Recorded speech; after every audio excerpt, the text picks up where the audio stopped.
Sony should go sue itself. I'm Justin. It would appear that Sony has run out of stamps because they couldn't even mail this shit in. I'm Sam. Let's take the best looking of the three teenagers that are not teenagers, and let's make the best looking one look frumpy and weird. I'm Jackie, and this is Madam Web on Stinker Madness. Hello, and welcome to Stinker Madness. I'm your host, Jackie. As always, I have Justin and Sam with me. Always Sam and Jackie. This week on the show. Oh, you don't have the material. You don't have the chops. Yeah, you don't have the chops to do this job to say, this week on the show, currently streaming on Netflix from the year 2024, starring Dakota Johnson, Sydney Sweeney, some guy I've never seen before and probably will again, directed by somebody who has no business directing movies, produced by a company that really should get out of the superhero business, and so should everybody else because I'm sick of it. It's Madam Web. You don't have those chops? You can't do that? Just quit? Just quit when you run out of, I'm your host, Jackie, and with me are always Sam and Justin. Well, you were starting to mumble, and so I thought you wanted to take back over. I was trying to be polite. Oh, okay. Well, thank you. Good thing you've got a sweetheart. Speaking of sweethearts, Jackie, this is your movie this week. And once again, you have disappointed us with not being able to watch the very excellent and educational and impassioned film, Three Ninjas at Brokeback Mountain, starring Hulk Hogan, because it's currently not streaming on anything. Brokeback Mountain, is it? I don't know what's called. High Noon Rock Mountain at Mega Mountain. Yeah. Mega Mountain. Okay. It sounds like a theme park. I don't know. We'll save that for a different day because eventually we'll do that movie. But you've lied to the audience and we're not doing that. But thank God that we happened to find out that this movie was currently streaming on Netflix because we skipped this. We did not want to do a bad movie field trip on Madam Web. We all looked at each other and we were like, no. But here it is. Still made the show. It's actually still top 10 since it's maintained a top 10 stream on Netflix since they've put it on. What, like yesterday? It's been a few weeks anyway. No, it hasn't. It wasn't there a couple days ago. Nah, it was. You've been drinking. Because my mom tried to watch it a few weeks ago and she ran out of gas. No. Friends don't let moms watch Madam Web. She watched it with me. Damn it. Poor woman. How does anybody, we have a duty. We are honor bound. It is our power and our responsibility to do this for people to laugh throughout the day while we make them giggle in the morning on their commute to their jobs while listening to this in the car or whatever. We have to watch this. Well, I feel like, is it that anybody else looks at it and is like, well, it didn't look good, but I'll give it a go? No, don't watch it. We were, in our defense, I really feel like the sting of Morbius had a long Venom hangover for us, and we knew that it was going to be a little bit more of the same, so we were not into it. No, we were not. But it did not give us the same sting. It's a nice word you use there. Great bass player. That it gave Morbius. I'm just going to go ahead and say Morbius. There was a review on IMDb and it said, makes Morbius look like The Dark Knight. And I'm with that guy. Morbius is way better than this pile of shit. I mean, we'll save it for the end. Here's the problem. I'm not going to remember what happened in this either, but I couldn't tell you one fucking thing that happened in Morbius. Bad CGI. Really bad CGI and effects. I mean, and yeah. And Jared Leto doing Jared Leto stuff. Yeah. Jackie. Yeah. This movie, Madam Web, had Professor X in it, and it had Madam Web. Madam Web had a Professor X. It also had Spider-Man, and it also had A little bit of the teenage X-Men going on. Okay. And there was a bald guy. Is that who you're talking about? Sydney Sweeney's dad is Professor X? No, I'm saying at the end when she becomes Professor X. Yeah, okay. Oh, that's more Doctor Strange, but shitty. Yeah. Are really vibey, creepy steel vibes on the window for Doctor Strange, right? Well, look, are you going to talk about Madam Web in the comics at all, Sam, or do you want that to go to me? Well, I mean, if we're just going to go to me, I'll start. This is exactly what scraping the bottom of the Marvel barrel looks like, because that's what it is. Madam Web isn't even a fucking character. She's a plot device in Spider-Man. She doesn't have her own fucking comic line. Yeah, she's a MacGuffin. She's a way for Spider-Man to have a tough decision, because if she can't really even see the future well, she's like this old lady that's plugged into a bunch of shit. Mm-hmm. She doesn't even have spider powers. It just looks kind of like a web. Okay, well, we'll get into that, because it sounds like you're talking about right 90s Madam Web that turns into a lot of weird shit later. Okay, so that's the only one I know. Is that under J. Mike? No, that was post J. Mike. That would have been, it would have either been the guy after J. Mike, who I hate, like John Byrne, or it was Dan Slott. It wasn't. It's pre-Dan Slott. Okay, then it would have been John Byrne. There's some Madam Web shit in the Ben Reilly shit, right? Not really. No. He does something for her. Doesn't he make like Madam Web 2? No. Like a second Madam Web or something? He just goes to work and then punches guys. Yeah, it's in Revelation. What is that? It's not Revelations. Is it Revelations? Yeah, where he dies. Yeah. Yeah, that's not even... She's not even in that. She's not in that, no. Like, that's all I know about Madam Web is that, like, she can give him some dubious choices that are always like, well, you have to pick one bad thing. She eventually gets connected to the web of life, and it's the same time basically as this Ezekiel character comes out, and I actually fucking hate it. No, it was J. Michael Straczynski. That's J. Mike. Right. It's all J. Mike, because I have that written for later that Marvel gets to give another like, hey, fuck you, J. Mike. See, here's my problem with this whole thing. I hated it because Ezekiel is essentially undefeatable. He's stronger than the Hulk. He's stronger than Thor. He's got the powers of the Beyonder. He can't be defeated, and he's fighting Spider-Man. And like anytime you have a villain where they're undefeatable, yes, it's Spider-Man, and he's going to come away, because that's the tenacity of that Spider-Man. It sucks. Like a villain that is one-dimensional and his whole motivations is, I'm gonna get you, Spider-Man, and he has all of the fucking superpowers. It sucks. It's boring. It's stupid. No.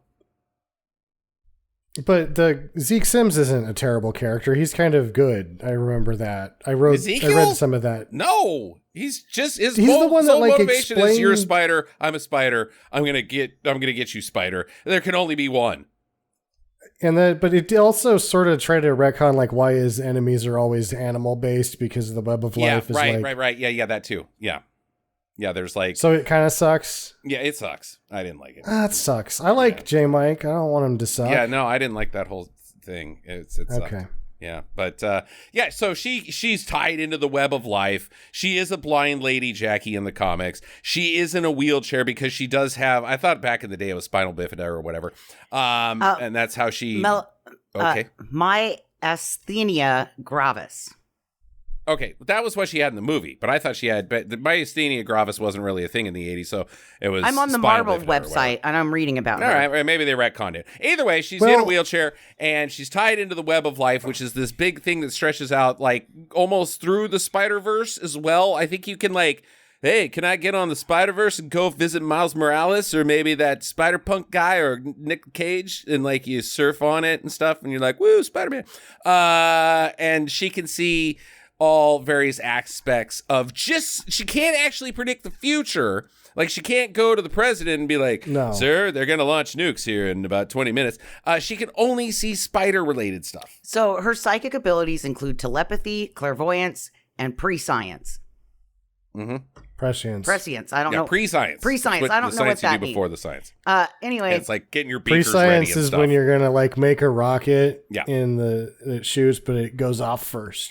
Oh, yeah. That's premature science. That's Sorry. premature science. Pre-science is where you get the lab ready, where you line up your beakers in perfect order, and they're like they go from short to tall, and you could play them like pipes. She also can perform astral projections. Yes. Okay. And is cybernetically linked to a spider web like support system to attend to her bodily needs, so she never has to crap. Yeah.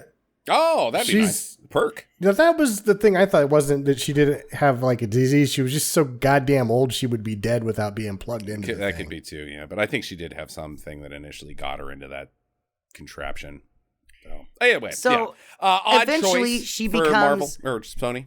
Eventually she does become immortal, and that's when she has to go into that thing. But she's okay. But then she has to live her immortality in old lady form. Okay, that makes sense. Let's move on. If you'd like to learn more about Madam Web, you can go to Marvel's wiki. She sucks. Fuck yeah! Wait, so she is bottom of the barrel type stuff. Like, I don't mind that she exists or something, but at the same time, bottom of the barrel stuff. The villain in Across the Spider-Verse was fucking Spot, man. You can do whatever you want with these characters. Spot's the worst. Yeah. Spot's the joke of the whole fucking Marvel thing. But they made him brilliant.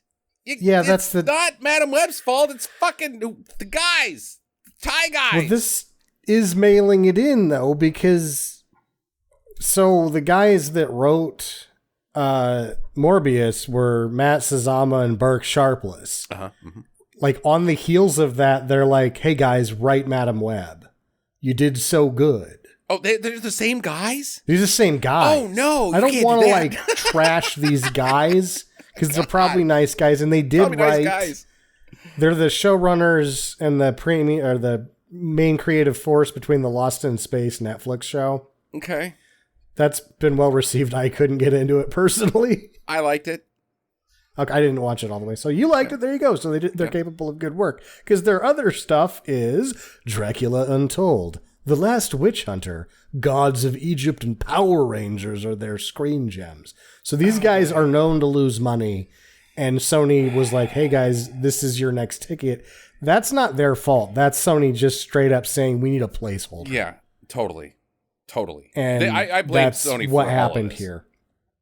And this is the same department that did Spider-Verse, right? Yeah. The same wing of the building is capable of greatness, and they're like, just mail one in, but it's like purposely failing. Why would you do that?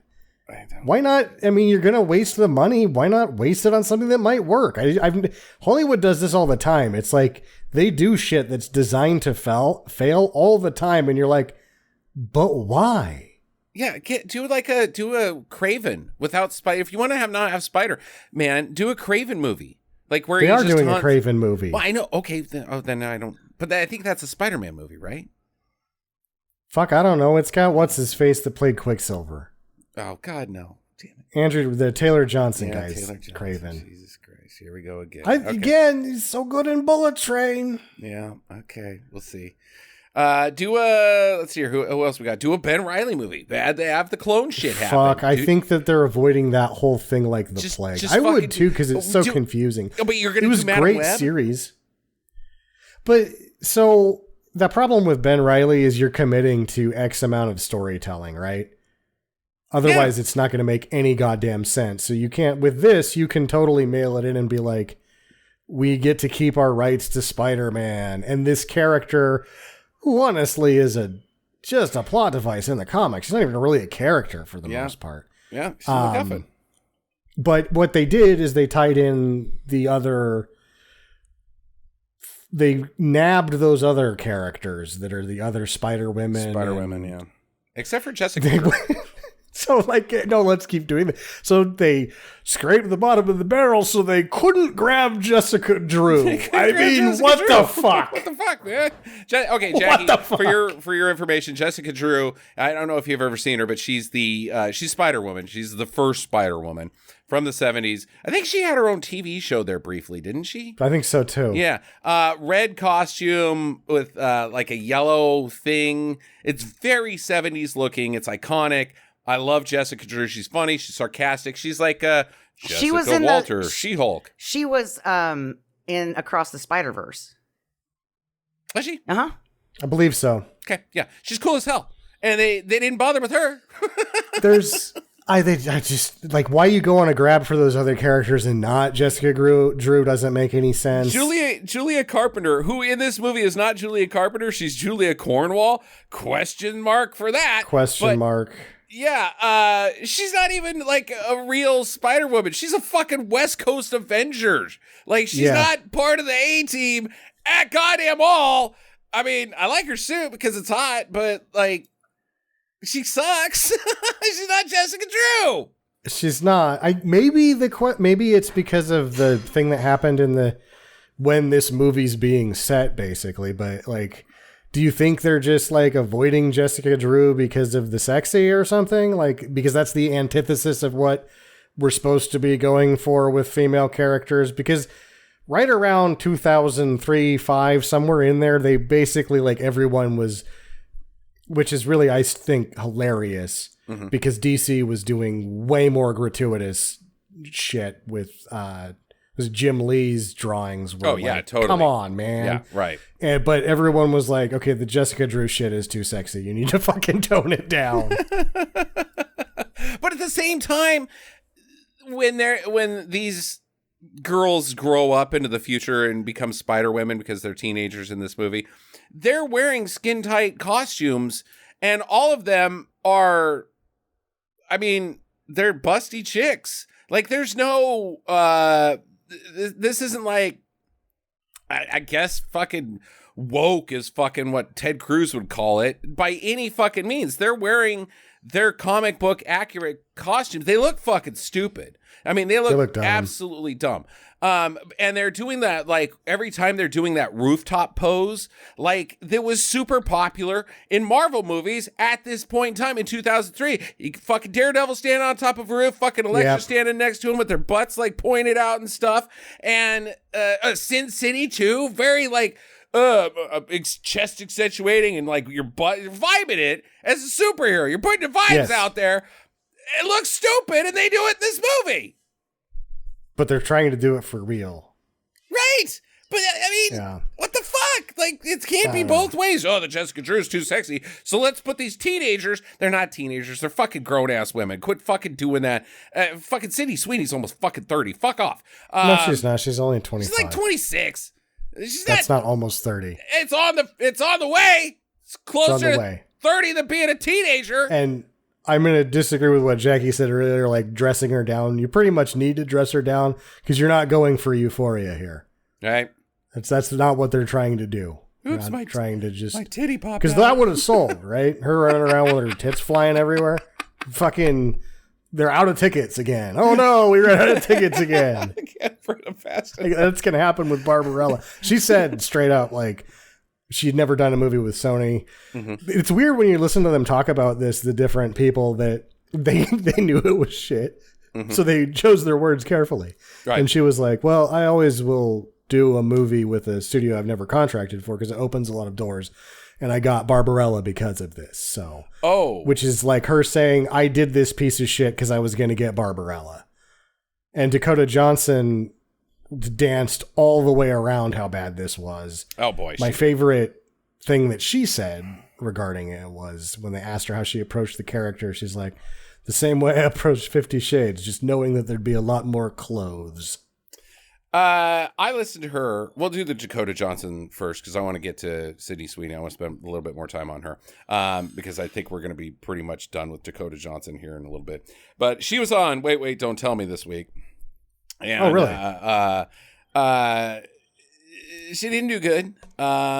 She is a strange person, very impersonable, and I I'm using her words here, and I'm making some inferences and some character judgments that maybe I'm going to be inaccurate about because I haven't had coffee with Dakota Johnson. I haven't played a game of Scrabble with Dakota Johnson. I've never been in the same room as her, so maybe she's a totally different person than she seems to be on every single interview that she's ever given. But she threw her mom under the bus pretty hard on why I don't like her, because she said something to the degree, what's his name asked her, how has it been, or how was it as a child growing up and going to all these places while watching your parents on screen? Was that weird for you? Blah, blah, blah. And she said, basically, I went talk to my grandma about it one time, and when I was coming into the movie industry, my grandma said, I'm going to tell you the same thing I told your mom. Don't talk to anyone. When you have an interview, it's like talking to the cops. You have the right to remain silent, and you don't have to say a goddamn fucking thing to anybody. And so she said that after that advice, that's how she approached celebrity and her acting. And it shows. Like, she is, the most wooden actor working today. She's wooden. She is so subverted and subdued that it's not, to me, it's not even acting. Scene chewing is not a word that is in her vocabulary at all. And I think it all stems from that, It's right. She might be right. Why not? If it's working. Because I think that's one of the things that makes her. Is it working, Sam? She has to get all the cash in that terms. It's working. As I asked Jackie at the end of this movie, name another movie that Dakota Johnson's in outside of 50 Shades of Grey. She said, this movie. What did you say, Jackie? I said Madam Web. You don't remember 50 Shades and how much fun that was watching it devolve into nonsense and then... notoriously one of the worst franchises ever. What's Dakota Johnson done outside of those two things? Peanut Butter Falcon, and she's so good in it because she's wooden, because she's playing a social worker, and she's supposed to be prim and proper, and it works out really well. And it seemed like she gave that one a little bit more than she gave the other stuff, too. Oh, she was Which after you read that script, you're like, I'm not going to be able to mail this one in. Yeah, she was also in Suspiria and Bad Times at the El Royale.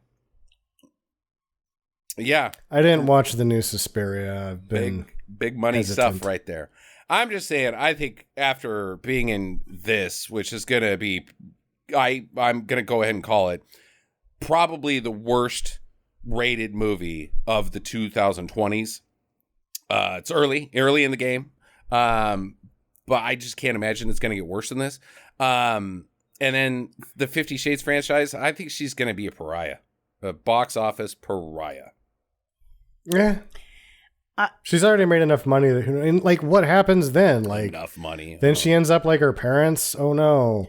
Because her mom pretty much got shooed away forever. And then fucking after Harley Davidson and the Marlboro Man, Don Johnson took a fucking dirt nap for 12, 15 years, something like that. Yeah. His career was under. Yeah. Until he played a racist in Django, and everybody's like, hey, Don Johnson's funny. Because nothing says funny like being a racist. Like real bad racism. Hilarious. Okay, prove me wrong, Dakota Johnson. You're probably a very nice person. Prove me wrong. Stop being so goddamn wooden. And then Sydney Sweeney, we talked about her not very long ago on that vampire movie that Jackie did. Barbarella, really? Because of the boobs? Is that it? Is that all it takes? And that Barbarella's not really booby. Now it's modern Barbarella's not booby? I think Well, no, she's gonna be. That's the thing, is that before it was really, Jane Fonda was really pretty. She had great cans, Sam. Have you seen that movie? Her tits are everywhere, all over it. It is a titty movie. There's 10,000 gallons of semen lost to her workout videos. It is a titty movie. Barbarella is a science fiction silly. It's far out and it's my bag baby movie, sure. But it is still, at the end of the day, a fucking titty movie. She doesn't get them out, say. They're pretty much there. There's nothing left of the imagination, really, but They're not just like covered in soap, shaking back and forth. Yeah. Which may happen. We'll see. I don't know. I mean, you can see. I believe that you can see her nakedness in Euphoria. Yeah. Yeah, I just mentioned that earlier. It's not a little bit, it's a lot. It's more than gratuitous. Euphoria has basically been called semi-pornographic.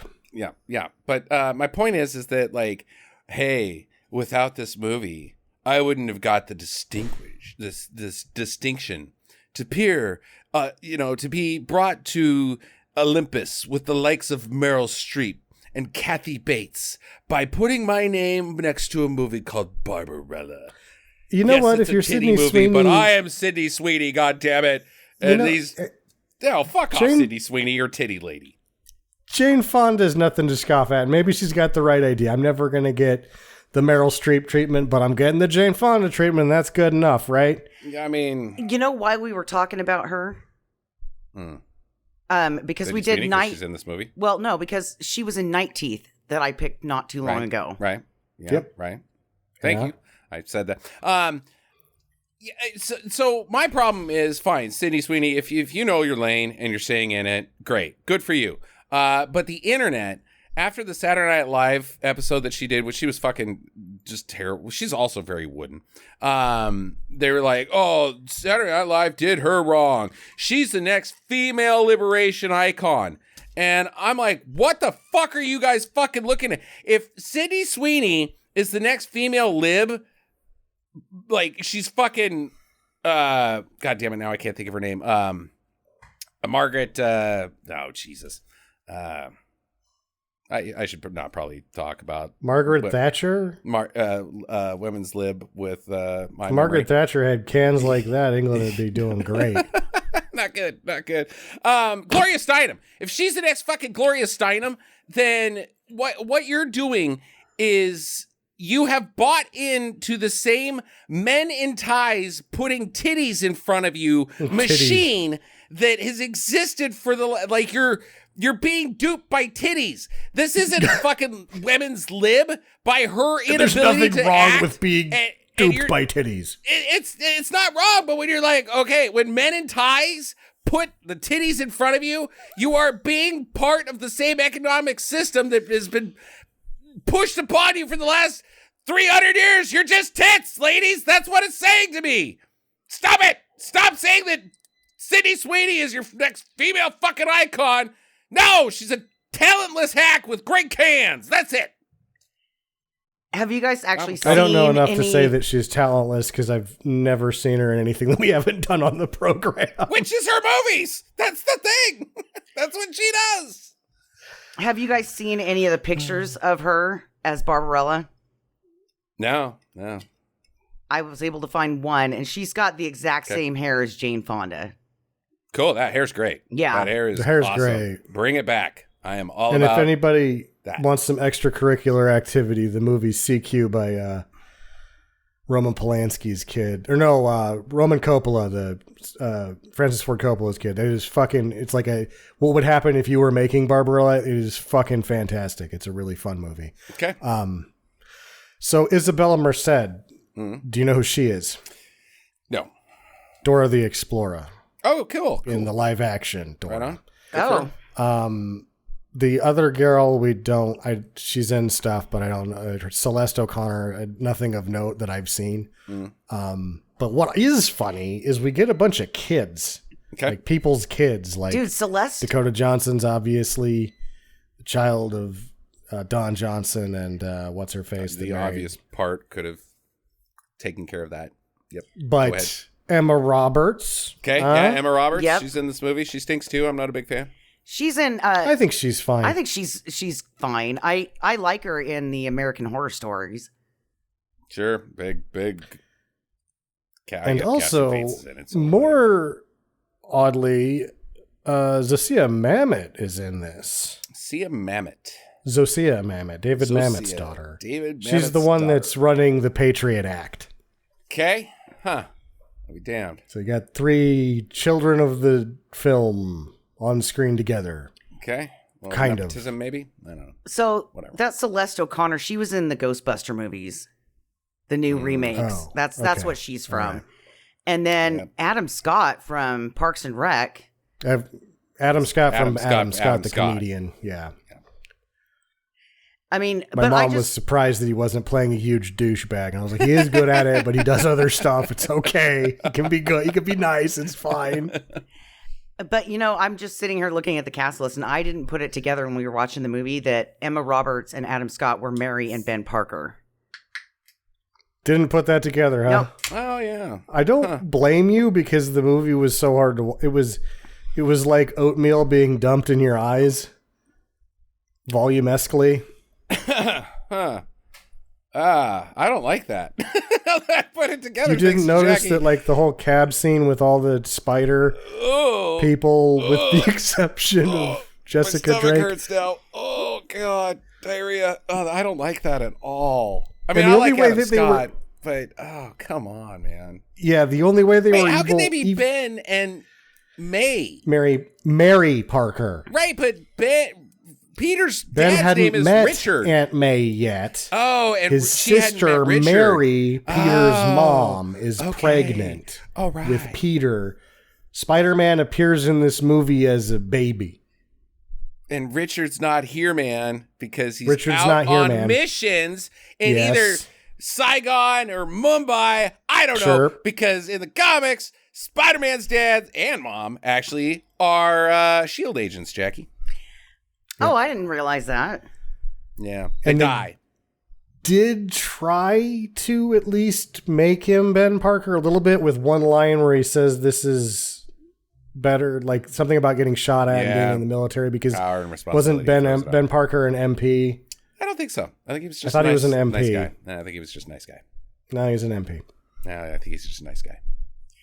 Whatever. So he dies really early in the Spider-Man franchise, Sam. They didn't get a lot of Ben Parker time before he's dead. Before he gets shot by a hoodlum. Yeah, it's pretty early in the Spider-Man thing, I think, where he dies.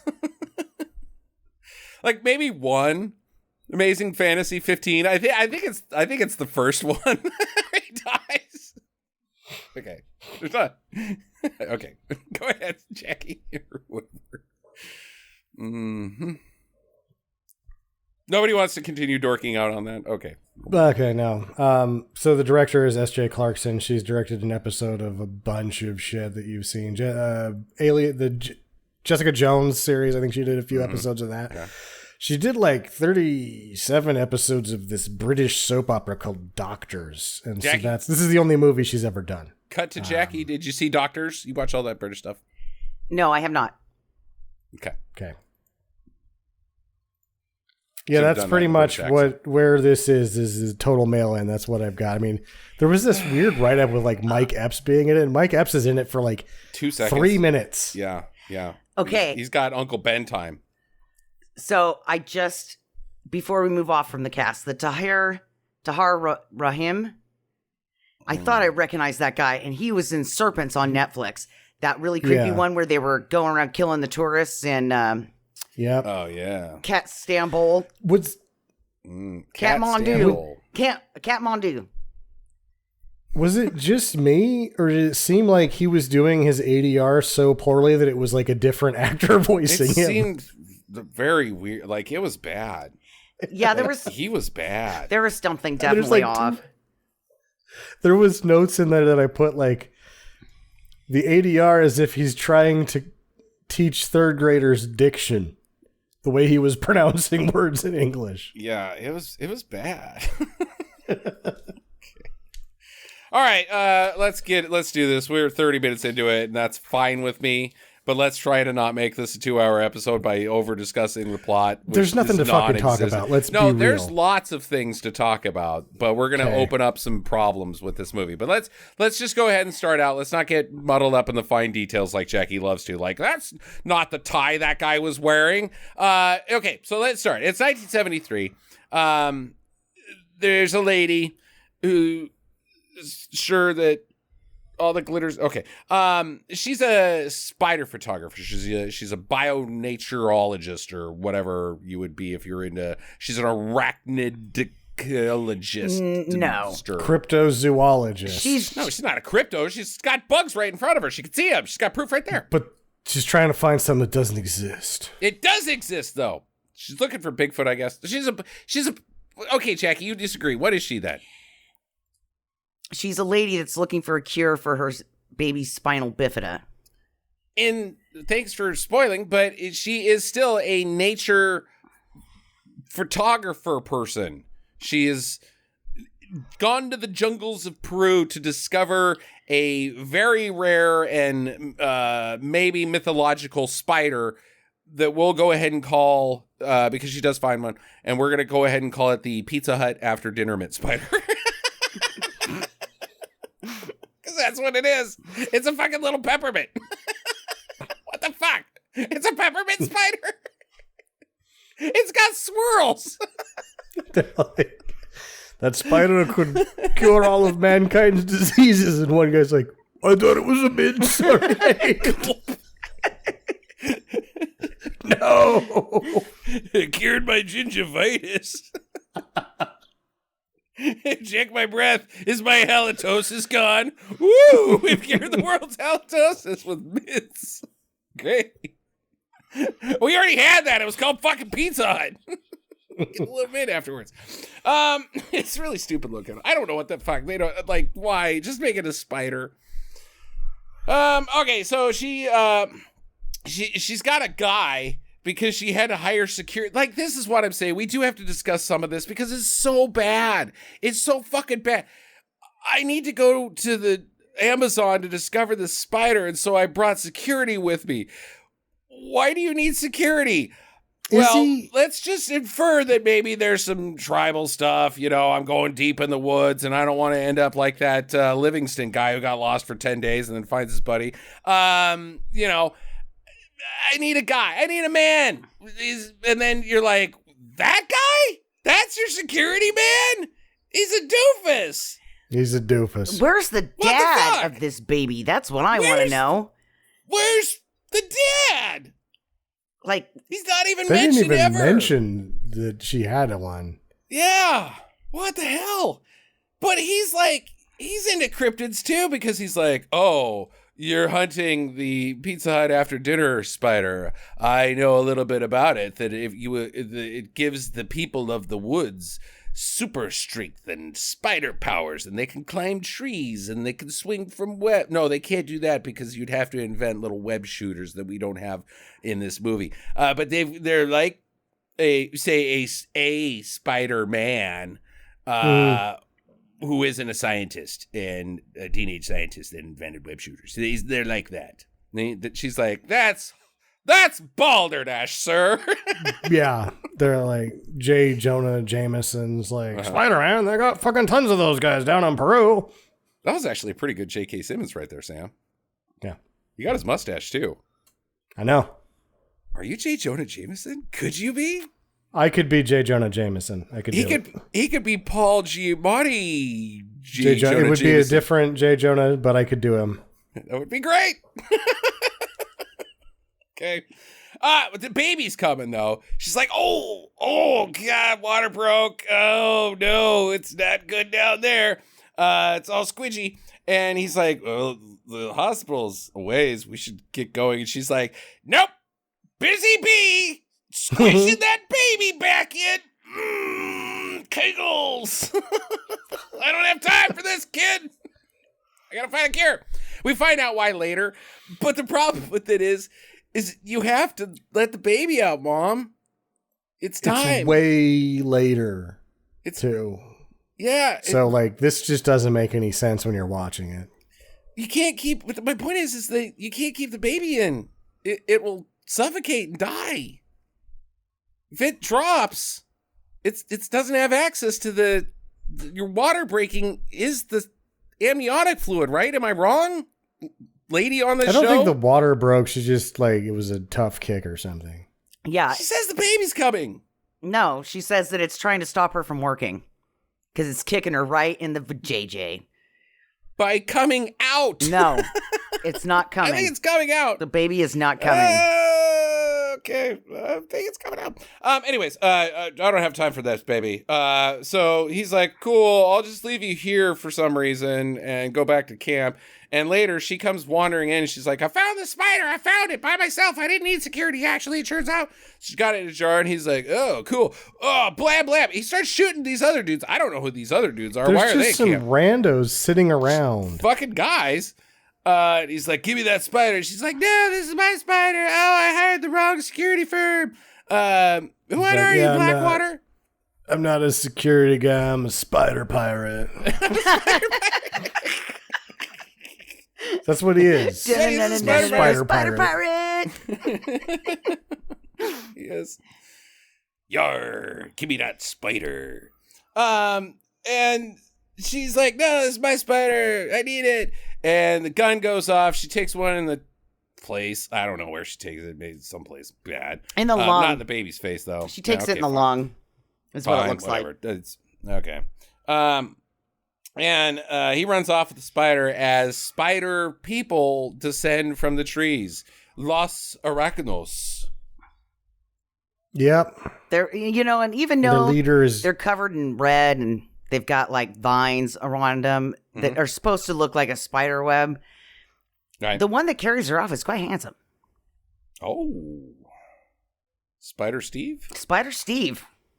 That's what we call Santiago. Oh. His name is literally Santiago in the movie? Yes. Spider Santiago. Spider Santiago. I'm Santiago. He's like a doctor too, like later. What's spider in Spanish? Something. El Spirito? No, it's something. I can't remember what. It might be just tarantula. I can't remember. Arana. Arana? Yeah. Okay. Araña. Aranos. Duh. Okay, I'm an idiot. Yeah, and they're like Los Araña, so they're just the spiders. That sucks. Yeah. Araño Santiago. All right, so they come down and they're like, hey, there's the pregnant lady with a bullet in her. Let's get her into the cave of goo. They put her in the cave of goo. It's water goo. Maybe it's just one of those like weird birthing things where you like, I'm gonna it's a pond inside of a tree. Yeah. Probably not sanitary. I was kind of thinking at this point we were going to have a little bit of Indiana Jones and the Holy Grail going on where like, he comes out and he's got the cup of everlasting water and he pours it on his dad's bullet hole and it heals it up. So Sean Connery shows up and slaps a woman for back talking him. Yeah. So Jesus. I thought that we were going to go down this path, right? Like they were going to plop her down in the water. What am I doing in Peru? And that the bullet hole was going to like fizzle, like when you put water on, or what is it, vinegar on baking soda, and that she was going to be okay. I also like that you call it the cup of everlasting water. I shall name you Evian. Yeah. Okay, so the baby pops out, and then mom says, Luke and Leia, I can't do that joke right now. It doesn't work. And she dies. And Darth Vader goes, no. And now it's in 2003. Spider Steve says, hey, baby, I shall be there for you someday. So does the baby take like a bus back to America? That's what I want to know. Like, I'm really confused about how this baby ends up out of a tree pond and like becoming a paramedic later. Because it seems like at best she'd have to grow up in Peru. Right. Well, and because like you go to the customs people or like immigration, you're like, yeah, this baby is from America. Trust me. Yeah, like somebody. No, I got it. Like, okay. I got it. Sean Connery is like, all right, well, I've done slapping that dead pregnant woman, so I'll just go and wait, is that a baby? And he takes the baby and at borders, the customs, he's like, it's me, Sean Connery. And they let him into America because he's goddamn Sean Connery. Yeah, maybe that's the only plausible way the baby gets back to America. Along the bus ride, slapping faces. Yeah, because it is weird because later, when she looks at her birth certificate, it's got like a picture footprint and it's definitely not an American birth certificate. And I'm like, how did that work? And then like did they just bring the body and they were like, it came out of this one, and this one's an American, so send this trash back to America. We stuck her in the healing goop waters, but turns out. And did this woman not have like any family, like a sister, a mom, an aunt? Later, she's gonna have her mom's journal later. Mm-hmm. So it's really like, how did they get back to America with did they just run her back on treetops? Who was in charge of packing up all the science shit and sending it back? Mm-hmm. Mm-hmm. Yeah, I'm telling you, man, there's flaws here. She was the one kid in the foster care system that had a suitcase. Yeah, boo. That's bad, Jackie. Your son was in. Yeah, no, I don't like that joke. We're gonna move on. By the way, a spider bit the mom in the chest, and it didn't work, but it gave Cassie Webb some spider powers that we'll deal with later. And it healed her. It's now 2003. It healed her spinal bifida. Okay, it doesn't give her spider powers at all. Yeah, no, it doesn't. Spiders can't do this. No, they cannot. No. Okay, now it's 2003. How long did it take you to figure? Was there a title card? Yeah, there was. Yeah. Oh, that sucks. I missed it because I was writing something down. I guess because the whole time I'm watching this, and I'm like, "What year is this?" Because the paramedics have like an '88 Blazer. Mm-hmm. Eventually, there's like a 2000s Crown Vic that shows up, and then they play a song from Britney Spears that was from like 2004. Mm-hmm. So they actually fucked that up and made a future song in the movie world. Yeah. Yeah. Okay. I had that was the most fun I had watching this movie, was trying to figure out what year it was, because there was a bunch of shit that wasn't in they didn't do a good job putting it together. Like there was stuff from different eras. The cell phone looked like it was too new. The computer looked like it was probably period. The monitors were at least possibly period. I was confused. Yeah. But why though? Why? Why is this 2003? Why isn't this set in now? Why? So that she can be 51 in the new Spider-Man movie, I guess. Which is not as old as Madam Web in the comic. But here's the problem. She's not going to be in that movie, Sam. No, she's not. Dead. I mean, but baby Spider-Man got to be in this movie. Yeah, I think there's going to be a crossover, because when I was reading the thing on the Marvel Universe, is that she actually knows Peter Parker's secret identity, and she is his helper, and she actually those three girls that we see in this movie are supposed to be the ones that are protecting Peter Parker and helping him. Nope. That's what it says. That's okay. Maybe in one run of something. Maddie Franklin's not even in the same. She's not in 227 or whatever the number is. She's not in his universe. She's in a totally different fucking Marvel universe. And then the other one I'm completely unfamiliar with, but Maddie Franklin's her own Spider Woman in Earth. Oh, she's not in 616. 616. Yeah, yes. She's in 223 or whatever. So I don't know about that. Maybe she comes in on one of those surfing spider web boards. She's the What's the guy that Silver Surfer works for?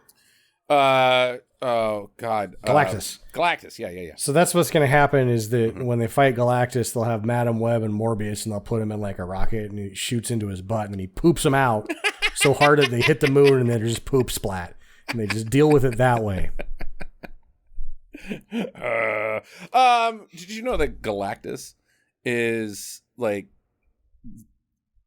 some society in the past? Reed Richards, he just was a super smart guy and then got real big.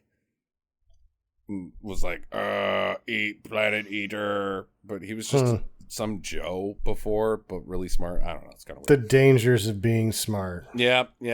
It's your fate, Reed. Okay, so it's 2003. She's an EMT. Adam Scott, Ben Parker is her right-hand driver guy. They're on the same EMT crew. And It's really stupid. She's like, whoa, we got to get to the hospital real quick. But they're doing like 20, and it's dumb, and it's action stuff that's like action editing to make it seem exciting, but you look at what's actually happening, it's not exciting. And she's able to hard stop, so she doesn't run over the kid on a skateboard. What? A kid on a skateboard? Why would that be relevant, Jackie? And then the person in the gurney just sort of like flies into the front seat area and dies. Shoots right out the window. Yeah, he's supposed to be back there doing chest compressions on this poor son of a bitch, whoever's in here. Oh, I guess it's a lady. And he's like one hand in it so that he can hold on to something because they're just all over the place. So I got to say, let's just deal with this right now since we're the skateboarding lady. Why would that be important? I got bit in the face this week by a spider. I'm not kidding. Okay. I've got a big old weird bump on the side of my face. It's not huge, but I think that there's probably spider eggs in there. That's my theory. And they're going to come shooting out at some point. It's going to be really gross. But since I now have the powers of spider, I'm part of the Spider-Verse essentially. I've decided to go ahead and name my character. This is my character's, my superhero name. Foreshadow. That's what this movie's. See what I'm doing? Foreskin, more likely. Shut up! It's foreshadow. That's not funny. Foreshadow's cool. Foreskin sucks. What does foreshadow do? Makes crappy movies for Sony. Yeah. Because this movie is chock full of just endless foreshadowing, and it sucks. Hey, I almost hit that girl on a skateboard. She flipped me off. Yeah, we know she's in the fucking movie because of the goddamn trailer, you stupid. Later, she's the person she saves. Her niece is Sydney Sweeney, and she's like, hey, thanks for saving my line. My aunt's life. It was nice of you. City cut. Oh, sorry. Is this the one where I get my... Okay. I like this because she won't take the thing from the kid. Yeah. It's like, take my picture that I drew of my family that you saved. Mm-hmm. And it's supposed to be Ben Parker, like the nicest man ever. And he's like, just take it. He doesn't actually take it either. Right? Mm-hmm. Mm-hmm. He's just like, yeah, you got to take that. Go ahead and take it. Take it. That's yours. She goes home after a hard days of working, and her neighbor can't pay rent. Hey, you know why? She's in the movie too. Do you know why she can't pay rent? Because the rent is too damn high. Rent is too damn high in New York City. I was going to go there. 2003. Yep. Sam stole my joke. Okay, so she chills out. She's got a cat, blah, blah, who cares? Back at work. She's got a stray cat Strut. That's what I'm calling that cat. Stray cat Strut. Who she opens the window for, comes in, has a little milk, has diarrhea on her floor, and leaves. Mm-hmm. Mm-hmm. Cat was the best part of this movie. I also tried to steal a cat one time. Oh, boy. I don't know if I've told you guys this story, but it was before... No, I haven't heard anything about this. This was before I met Justin and before I got my little dog, Twiggy. So my friend suggested, like, there's all kinds of stray cats around in your area. Just put some food out and see which ones come to your house. And I'm like, this is a great idea. So I bought a bunch of cans of, like, really cheap tuna fish. And I put one out, like, right by the front door, right? And sure enough, this feline of the feline persuasion came around. And I was like, sweet. So I opened the door. Cat doesn't run away, right? Because its face is in the tuna pile. And I just kind of start moving the tuna inside, right? And the cat follows. You didn't even try to pet the cat first. Nope. Cat follows the tuna in. And see if you're a biter. No, just you're good enough, cat. Yeah. So I'm sure you'll work out good. So I just kind of lead it in, right? And then I close the sliding glass door behind it so it cannot escape. It's my cat now. Nope, it is not. I fed it 3 cans of tuna fish, and then it started being all freaking weird. Like, it started rubbing up against my furniture and stuff, and I was like, ew, look at all that hair. Because it's a long-haired cat. So I was like, oh, boy. I think you need to go, sir. So I opened the door and he ran away. Come to find out it was my neighbor's cat that lived in the building right next door. And duh. I had tried to steal the cat like 2 or 3 times. This looks like something that maybe a time where Foreshadow should have got involved. Yeah. Yeah. And then prowl the rooftops looking for ladies stealing other ladies' cats. Yeah, so this cat didn't work out. So I thought, well, I'll go to the Humane Society and get a cat, right? And the guy was like, yeah, you just open the cage like this and you take him out, right? And so I take out the first cat and it scratches me, so I put it back. Then I take out this really old cat because I'm thinking, okay, this cat's going to be grateful for a home, right? Mm-hmm. No, it stiff-armed me and then tried to scratch me several times before I could get it back in the cage. I was like, oh, let me just hold you, little kitty. And he was like, no. And he was hissing at me and he was trying to bite me and shit. Yeah. I was like, okay, you go back in the cage. And after that, I was like, you know what? Cats don't like me. I'm done. Good call. Sam, you asked me what Foreshadow's powers are? Well, sure. He knows what darkness will lie in the hearts of men. Someday. Like later.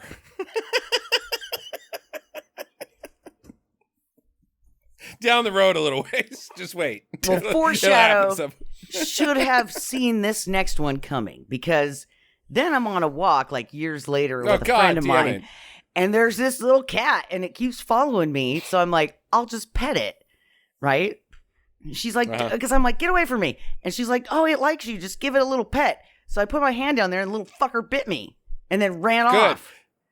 Yep, that's what you get. Foreshadowing karma would have been a perfect power right there. No. Foreshadow would have put you in jail for fucking stealing people's cats. We got to move on, Jackie. You should have probably figured out the cats don't like you by that point. Yeah, okay. You have all the wrong moves for cats. We are still a quarter of the way through my first page. Can we get going on this thing rather than talking about cat theft for 30 minutes? Back at work, she responds to this person who's flipped over on a bridge, and she gets them out, but she gets strapped into the car. The car goes in the Hudson River, and she has a vision of some sort with a lot of foreshadowing in it, like basically the rest of the movie. Little props here and there. The people that did the shitty CGI in Morbius are getting a very much so moderate workout, sort of like 5 miles an hour on the treadmill here. Yeah, so it sucks. She wakes up and she's been pulled out of the river by Ben Parker. He's like, hey, I thought you were a goner. And she's like, no, I'm doing just fine. Hey, I thought you were a goner. Wait, we just did this bit. Whoa, something's weird's happening to me. Okay. Meanwhile, the spider guy from the beginning, the security guy, he's Ezekiel. He's dreaming at night after taking a lady home, and he sees these 3 spider women from the future that are dressed provocatively and maybe a little arousing, but not too arousing, Jessica Drew. Yeah. You know? You're not allowed to be in this movie with that ass. Yeah. Jessica Drew comes to kill him. He's like, it's going to work. Hold on. I need to go to the bathroom for a minute. Well, you know that. Give me about 2 minutes. The Jessica Drew in the Spider-Man from the Spider-Verse, she's pregnant on a motorcycle. Yeah, she was pregnant in the comics for a large portion of it, too. It was really great fucking run. Anyways, so he envisions the spider women from the future throwing his ass out a window, and he falls to his death, which seems stupid because later he gets hit by a lot of things and he's got he would be able to just get up, bounce around or whatever. Yeah, it's really fucking dumb. He's like, but just did you know? Just like any spider, the pancake, you're not going to survive. The pancake. Pancake death. You get smushed like a pancake. Death. Okay. Well, he doesn't. He falls. Which would cause you to turn into a pancake. Not if you're Ezekiel, as evidenced by later in this movie. It's really fucking stupid. He wouldn't die. He would just also redirect his spiderness and do one of those Marvel poses on the ground and then fight them some more. It's fucking dumb, Jackie.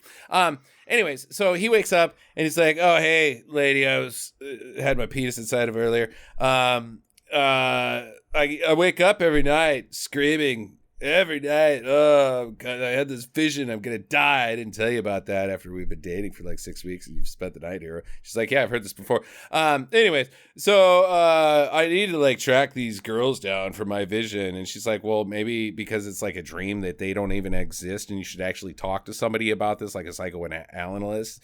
Like maybe there's Freud shit going on that you need to deal with. And he's like, no, they're real. They're totally real. I need your NSA credentials. And she's like, oh, because she's like a honeypot, I guess. I don't know.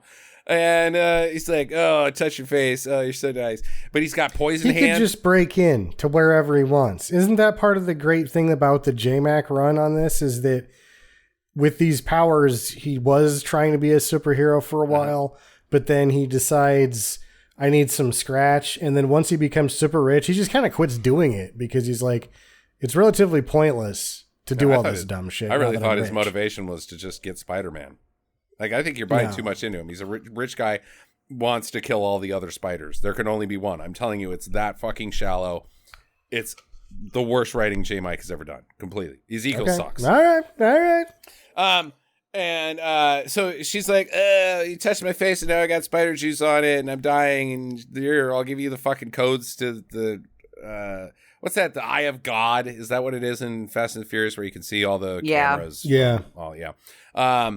He's got that now. So he can track down these fucking teenage girls who are going to maybe throw him out of a window someday with his shield just bounce out of it and run away. But what was it in the Spider-Man or Batman 3? The Bane? Yeah, thing? He gets that thing to find. No, that's in Dark Knight. Never mind. What was that thing called in there? That's not in Dark Knight. Yeah, it is. That's how he finds it is in Dark Knight. Yeah, you're right. Like way better. Lucian is like, I don't know if you should have this power, Bruce Wayne. Either way, he steals the Patriot Act, and they make minor comments about it throughout the movie. Yep, 2003. Little dated reference there that nobody else really remembers anymore. Okay, so Cassie, she goes to a barbecue at Mike Epps' house. Oh, he's in this movie. And then it's also / baby shower. Which is weird, and she's having more visions. I'm going to give him this. This baby shower was absolutely as hard to watch as being at a baby shower. I'll give it that. It sucked pretty bad. I think that the only real filmmaking triumph was to capture the perfect spirit and energy of a baby shower, and they did that marvelously. Yeah. So they're all EMTs or whatever. They get called into a building fire. Oh, this building's filled with fireworks. I guess later we find out.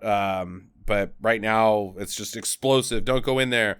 And she's like, whoa, I'm having more strange visions. And she sees Mike Epps die. And sure shit, he's like, I got to get in this truck and drive over there, even though the fire's here and there's nobody in the back of my ambulance. Where are you going, Mike Epps? Where are you going? Also, what was her fucking problem with Mike Epps' barbecuing? Because he was smashing the hamburgers, and she's like, "You're ruining them." Well, you can't do a smash burger on a grill, Sam, because you got to have a flat iron for a smash burger. Sure, but he wasn't ruining them. Yes, he's ruining them. You can't smash a burger on a grill. You can't do it. He was barely pushing on him. No, you can't push on him. Hey, you're getting rid of all the juices. You might as well buy 93%. God damn it. Which tastes like garbage. He's buying 80 fucking percent fat burgers. And then if you smash them, all that juice goes down and causes flare-ups, which scorches the underside. And so you're not getting it even fucking cook, man. You can't smash a burger on a grill. God damn it. Well, she's never had a shitty hamburger is what I'm thinking. Yeah, she's gonna get fucking botulism by the way he's cooking them. No, you're not going to get botched. You're just going to get one of those really hard, black on the outside, shitty hamburgers. Uncooked on the inside. Barbecues. Oh, good. Everybody does this, and you're like, stop it. Now but she's really bent out of shape about it. Like more than most people. Shape. What are you, fucking? All right, okay. No, you're on Team Johnson. What is this? College? Cooking burgers like you're in college? No, you can't smash a burger on a grill. You smash them on a flat iron. I'm not saying smash burgers are bad. I'm just saying you can't do it on a grill.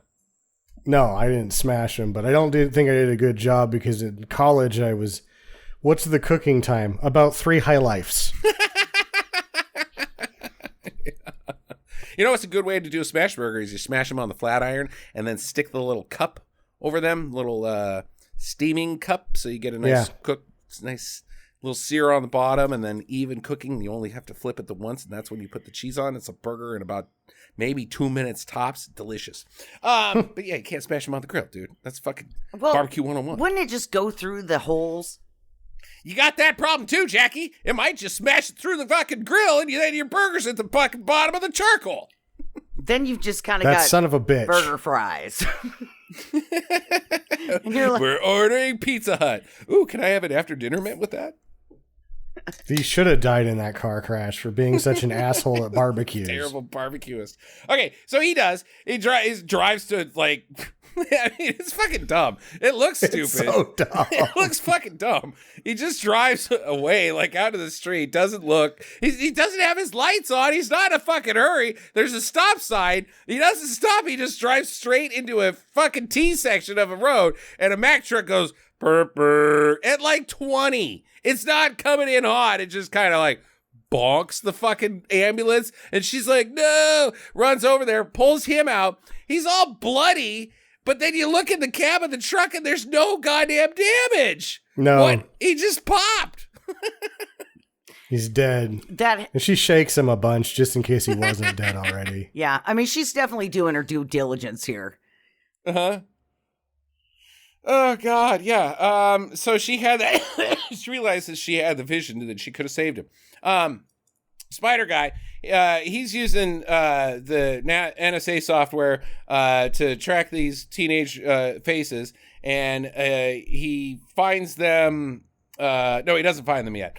Cassie, she's put on leave for being weird because, like, after falling in the river, she goes to the doctor, and the doctor's like, well, your health is fine. And she's like, yeah, but I'm having these really weird visions where I can see things in the future. And she's like, well, you're healthy, but I got to put you on leave for being weird. She thinks she's having some kind of psychotic break because of her near-death experience. And then she watched whoever die, so... Yeah, it's weird. I think in 2003, the doctor would be like, you're lucky to have a job. You should go back to work. Get the fuck back to work, bitch. All right, so... I can give you a note that says you're a pansy ass that doesn't want to go to work. You want me to give that to your boss? Geez, what's next? Participation trophies for children? God, This is 2003. Okay. This is when America was the real America. We're fucking in Iraq, bitch, without permission. What the fuck are you got people to take care of? FDNY? First responder, get out there. Giuliani's still the mayor. Jesus Christ. Okay, so she's too poopy to even go to the fucking funeral for a guy she yelled out about his cooking. And then she has a vision about a pigeon. A pigeon flies into the window. She travels back, or she doesn't travel back in time. She goes back into the time where the pigeon's not dead. She opens up the window, and the pigeon flies in her face, and she gets all birdemicked. She's all cut up. She gets the bird flu. Yeah, gets bird flu. She's patient zero. But she has a really classic Dakota Johnson acting moment where the bird flies out and she's like, I guess you're not dead now. That is so true. I mean, you do a better job, Sam. It's I still had better. Too much feeling in that one. Oh, you're not dead now. Mumble, mumble. Okay, so that makes her want to go to Grand Central for some fucking reason. There's no explanation why she goes to Grand Central Station at all. There's also no explanation as to how all three of them are randomly on the train with her. Right? No, it's referenced, but I guess it's the web, Sam. It's he just would the have web. to like have set that up for them or something, right? I don't know. Okay. So the other chicks are there as well. She gets on a train. They gets on a train, and she gets vision about them getting murdered. She got murder vision of them getting murdered. But this was a weird sequence because, like, as each girl is on the thing, and then so they have the girl come on, and then a weird passenger will say something to her that triggers that death. Right. Then the next girl comes on, new passenger comes on. They say, and it's just really drawn out. Like it takes forever. Like takes forever. I'm like, just fucking kill them already. Yeah, we get it. We get it. She can see the future, dude. Like, this sucks. She should get it 2. Come on, let's speed this up. So she warns the girls, and she's like, let's get off the train. And they're like, ew, I don't even know you. They're like, She's like, gets them off by saying that there's a FDNY emergency. It's the next 9/11. Get it? Because that was like 2 years ago, and we're still scared. She's dressed in normal street clothes. No one's going to listen to her. Yeah, well. There's a guy peeing in the corner, and somebody saying the end is near. And she's like, this is a paramedic emergency. Listen to me. And they're like, fuck off, lady. Somebody throws a fucking pickle at her. I know how she did it. She's got future vision. She sees she sees into the future, and she goes, girls, Rudy Giuliani's about to get onto this bus.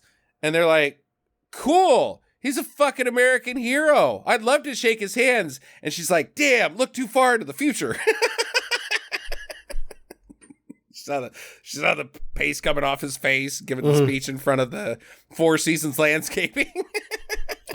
It's like, oh, future powers, dig it. Giuliani sucks in the future? Oh man, that sucks.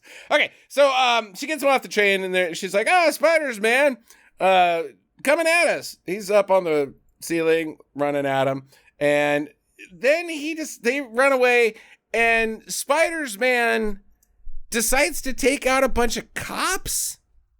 Like, he's taking out cops. He's trying to kill them, but he's taking out cops. A really weird thing that I haven't reconciled in my own mind if the film was trying to do or not. Does he have invisible powers and only they can see him, or is he just that sneaky? Nobody fucking notices him. Telling him, if the movie's telling me that he's that sneaky, I'm like, he's not that fucking sneaky. He's not. I mean, he's right there. He's standing right fucking there. And also, let's just get to this.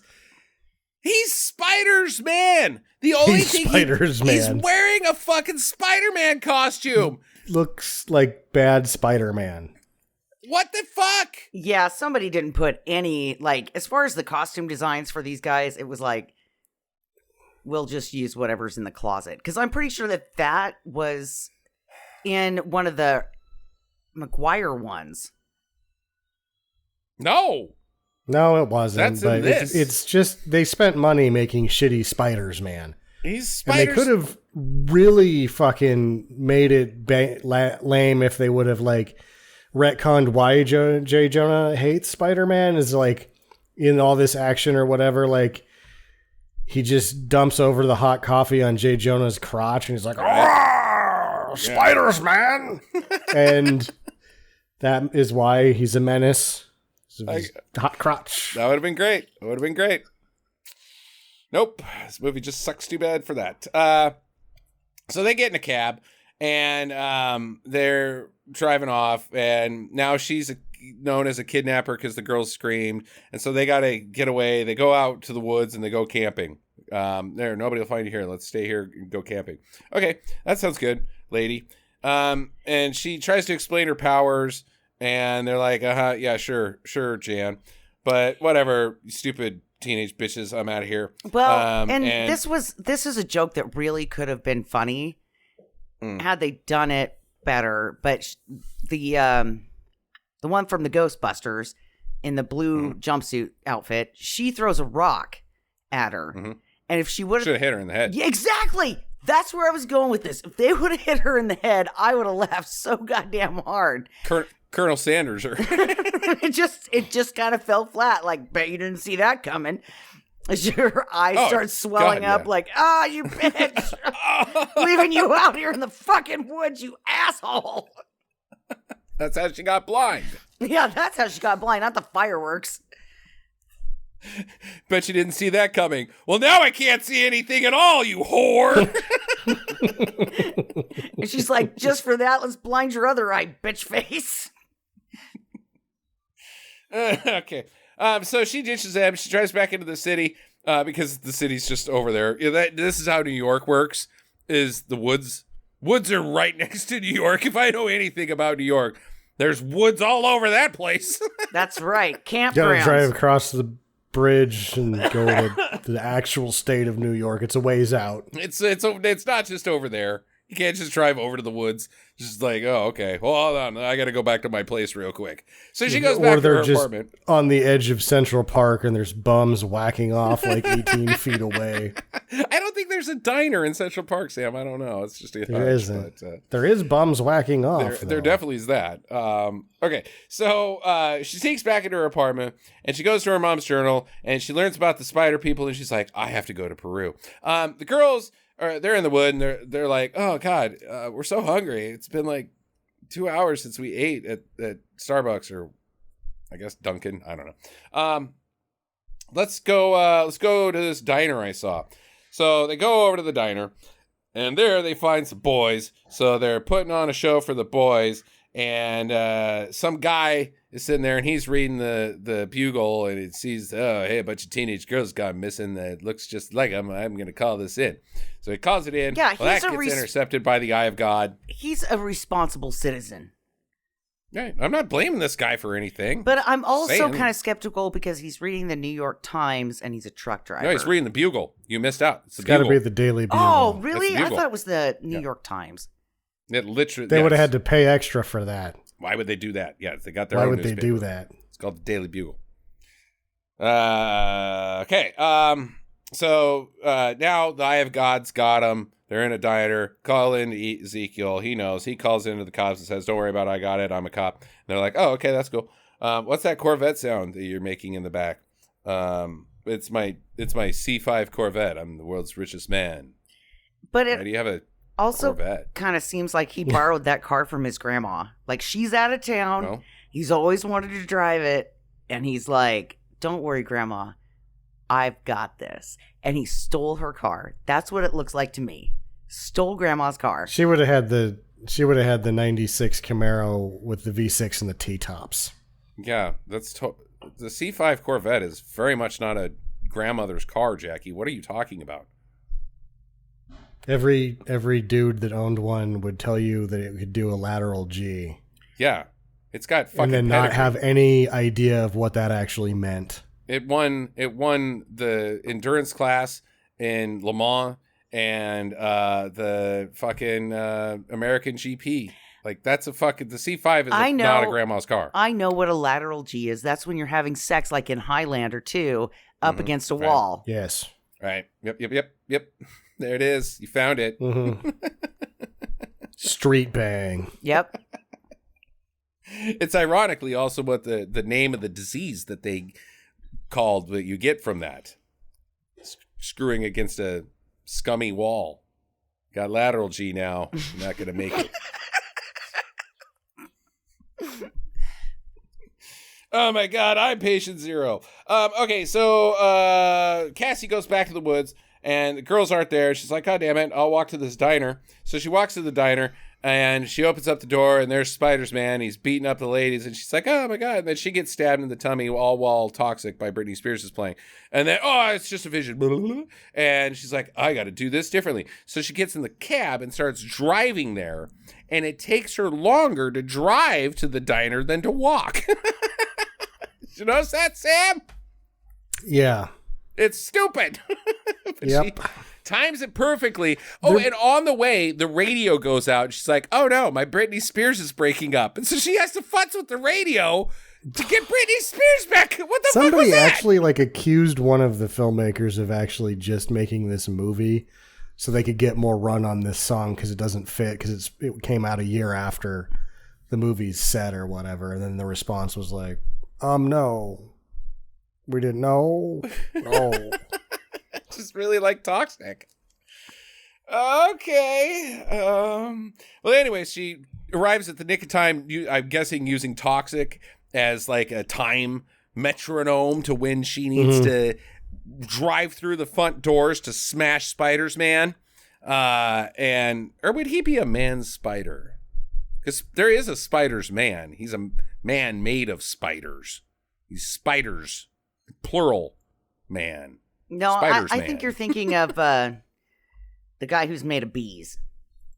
No, that guy's made of bees. Spider's man is made of spiders. It's in his name. He's actually a guy in the Marvel Comics. He's pretty funny. He's called Spider's Man. But would Ezekiel be a man spider? He'd be a rackmandible. A rackmandible. Okay. A rackamandiago. A rackmandiago. Montoya.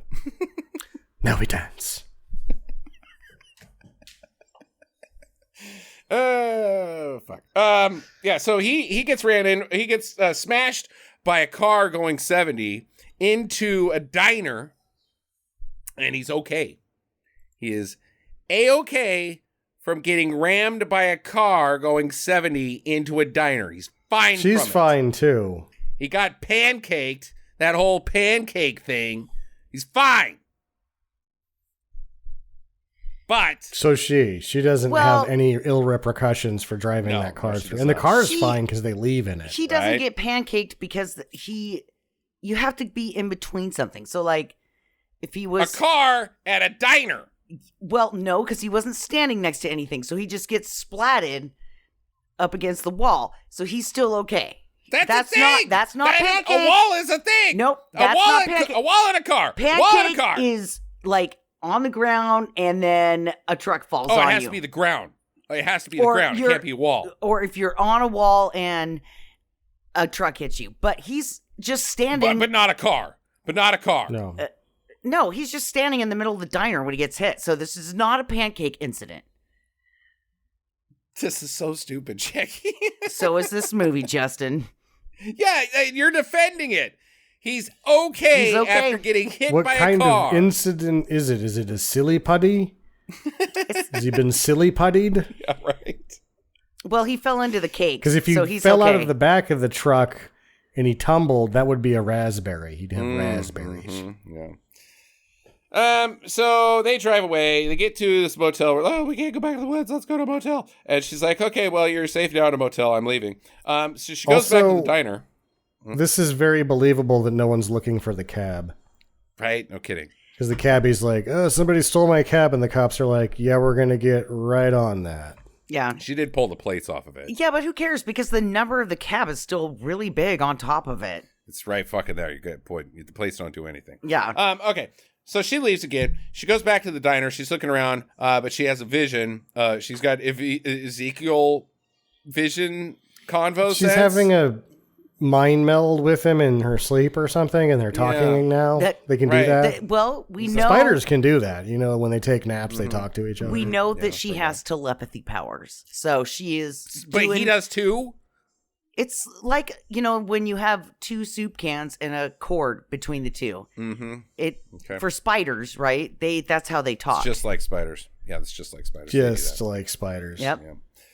Yeah. So he tells her his evil plans. Those teenage girls are going to kill me, so I got to kill them now. Like the baby Hitler thing, you know that?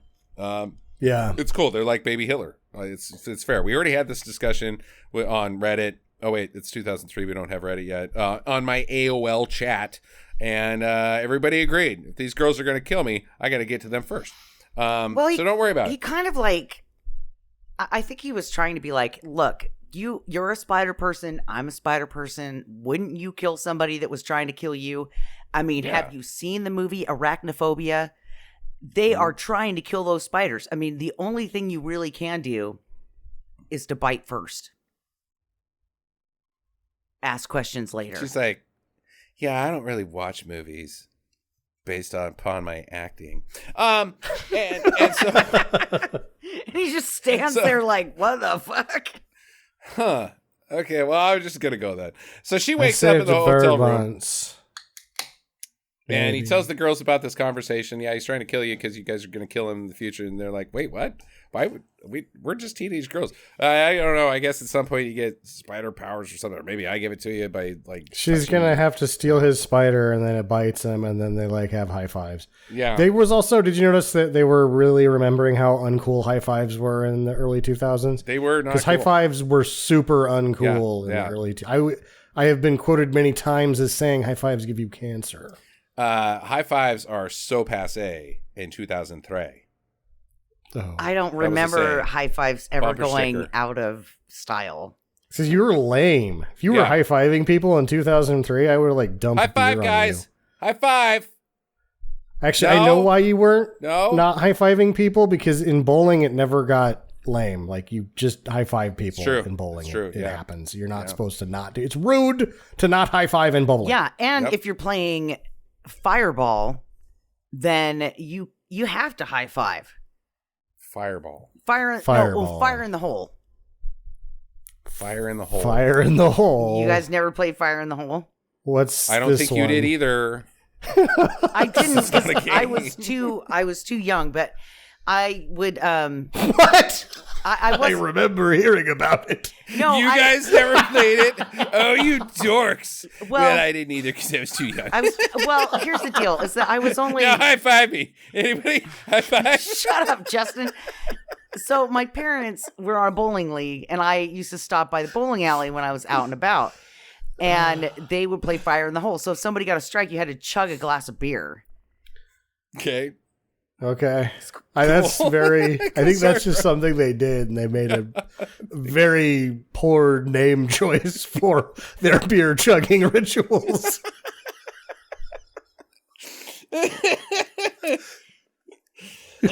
Why do you call it that? Who fucking cares? Chug the beer. Last week we called this Chuggy McBeer, beer. But nobody liked that name, so now it's Fire in the Hole. Okay. All right.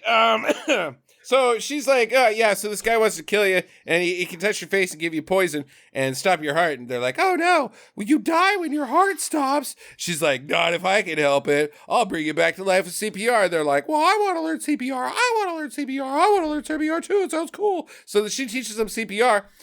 Kind of. She teaches half of it. Yeah. She's also seen using half of it earlier.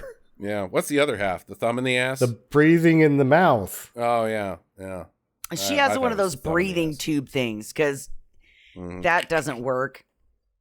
Yeah, you got to get that thumb way up there. Yeah. That's how you get them to open their mouth and their throat so that, just, whoa! Back from the dead. I was up there with Jesus, the St. Peter and all that, and I looked down and there's a thumb in my ass, and I came down here and said, you take that thumb out of my ass. Yeah, it works every time. Okay, so they leave, or she leaves them with Adam Scott. She's like, I need you to stay here with this guy, Ben Parker. Well, where are you going? Why can't you stay and protect us? Because I have to go to Peru. So wait, what? We know that Peru is at least a week. So they don't have an APB on. She makes it to Peru past this APB pretty easily. Right? Like, she took that bus that she arrived on. This is the sneaky bus. Throw babies on there. Oh, I get it. There's no border wall in 2003, so Trump saved us from the caravans. I remember the TSA in 2003. It was like going to 10 dentists at once. Oh, it was unbelievably torturous. She doesn't make it fucking 10 feet. She doesn't fucking make it. But I was doing a Fox News bit, which you guys should have run with right there because the caravan. The TSA being bullshit was funnier, I thought. It was. We could have done both, though. We could have done both. We could have ran with both. We could make fun of 2003 for 16 days straight, Sam. That's what they could do to secure the border is make a TSA wall, and people will be like, fuck that, it takes forever to get through there. Not going through the border. Fuck that. I'll fucking drown in the Atlantic instead. That guy used to work at AutoZone, and now he's looking at ladies' boobs. So then they get in the little raft, and they're like, man, rafting across the Atlantic sure does suck, but we got to try to get in America. One of them is like, hey, you ever hear about the USS Indianapolis? And then they all get eaten by sharks. And that's a bummer, but hey, illegals are illegals, right? Right? Am I right? High fives? High fives, everyone? No. Fire in the hole. America. See? High fives were lame in 2003. That's what I'm saying. Yeah. Okay. So she's in Peru now. No problem. And she's like, where do I go? Well, I've got a fucking map to spider people. Rob drew her map to the spider people. She doesn't even have a map. She just wanders into the jungle, and the guy's like, no, she has a map. You've come back. Yeah, you were taking notes again. She's got a fucking map. It's got a fucking X on it, Sam. Is it like a line with an X that no one would be able to actually use? No, it's like an Indiana Jones map. Which is like a map that no one would be able to use. And an X on it into the middle of nowhere. She walks right to him and she's like, "Oh, hey, Spider Dad." Yes, Spider Steve. Dad. I'm Spider Santiago. I'm your Spider Dad. And you were there I was there when you were born. I pulled you out of your mom's dying vagina, and then I stuck you on a bus. So here's my question: is that when we first see Spider Steve or Santiago, he put a sticker. You know, they're painted red and they've got the bullshit on. Now he's like, "I've robbed a tourist. Have you seen my new threads?" Like he looks like a normal, like everyday dude. Didn't they say something about him being a doctor? Or he makes like allusions to the fact that he's a doctor. Like he has a normal life, but then he spiders around the fucking jungle sometimes. No, they said that he was a photographer for the El Daily Bugolo. Because it's yeah. Who's this? My name is Pedro Parcartini. The boss is J. Javier Jameson.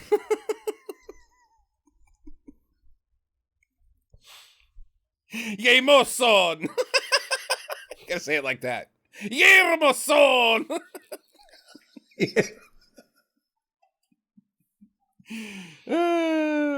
I'll get you a Los Arachnos.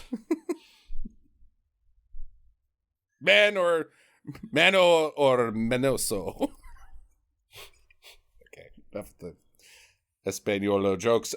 So he gives her mom vision and sees her mom dying, and she's like, "Mom, you're dying." And her mom's like, "Oh, let me show you. You went too far forward." This is she goes back really to the doctor's office. Lame. We got to talk about how lame this is, because she's like, "I know my mom hated me. She died during childbirth." Right. She was like being bitchy about it. She was like, "I don't have time to give birth to no baby. I'm going to have it get cerebral palsy. Closing up my vagina."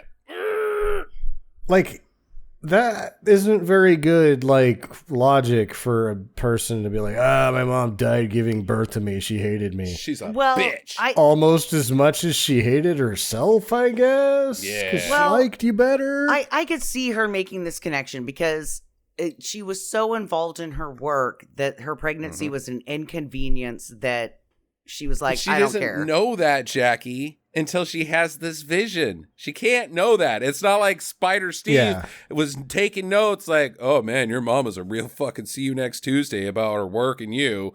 But it turns out that, she hated herself. Like she hated you and herself. If you're going down, if I'm taking you, baby, I'm going down with me. Wait, if I'm taking me down, if you're taking me down, I'm taking you down with me, baby. That's how it works. Get out of that. She can't know that, Jackie. She can't know anything, really, because she just was a baby that got mom died a sticker slapped on it that said Estados Unidos, and then it fucking worked out, I guess. Yeah. And let's be realistic. Know a goddamn thing. This baby would have been adopted almost immediately. She would have never spent her entire life in foster care. Okay, and your point? She probably would have gotten That's why she was so happy about foster care in the movie. Yeah. Okay. Whatever. So it turns out that her mom actually was down in Peru to save her life because she's got this the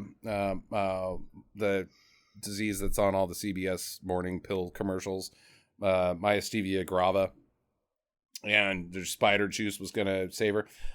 She's like, "Oh my God, my mom loves me." So she gives her mom a hug and a vision. I don't know. We're not even going to bother with that. But no, because this was weird because there were like spots where I thought that she was hugging Spider Steve. Yeah, it doesn't make any sense. And then she was hugging her mom, and then they kind of cut away from the Spider Steve stuff, and it was just her mom. And I was like, this is weird. Okay, back at Ben Parker's place, Mary Parker is about to give birth to a little Peter Parker. She's got the Peter tingle. That didn't work. So they all go to the hospital. Hold on. Let's try this. So they all go to the hospital? Let's try that again. I had a bunch of question marks after it. Because the girls could just stay there. Like, okay. Yep. Also, we'll wait for the ambulance. It's going to be here before you guys, or you're an EMT driver. You should be like, let's wait for the ambulance. It's going to be here in time. Instead, they all piloted his fucking coupe and put the pregnant lady in the, she's riding fucking, what is that? Middle seat. You're riding bitch.